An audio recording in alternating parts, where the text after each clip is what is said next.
eyes were on the federal prison camp, Pensacola, FPC Pensacola, as fans and paparazzi waited for Todd Chrisley to arrive.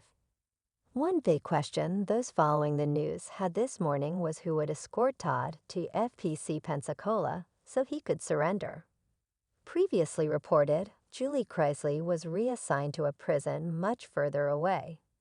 Unfortunately, this placed their children in a situation where they would have to divide and conquer. It wouldn't be physically possible for their children to be in both Kentucky and Florida at the same time.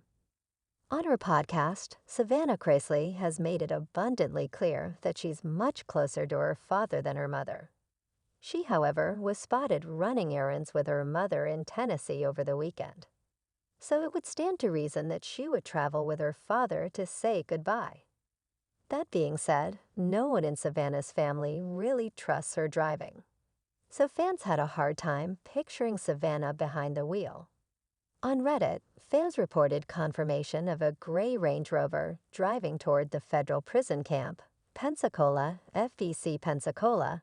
At 11:20 a.m., the Post went on to report that the individual sitting in the passenger seat was using a white pillow to cover their face.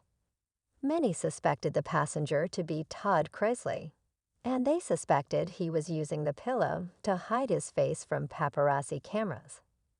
In a separate thread confirming Todd's arrival at the prison, fans began to speculate who the SUV belonged to.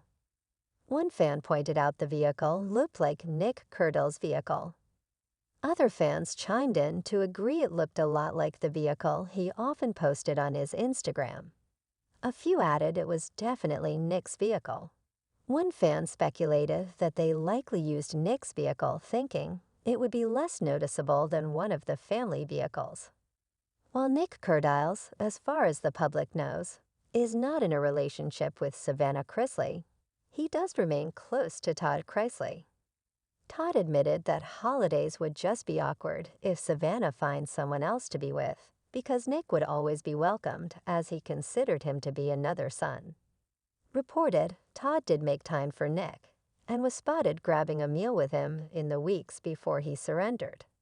So it isn't that far-fetched of a theory for it to be Nick who drove Todd to the prison. Do you think that looked like Nick Curdle's vehicle? Share your thoughts in the comments, and keep coming back for more Chrisley news.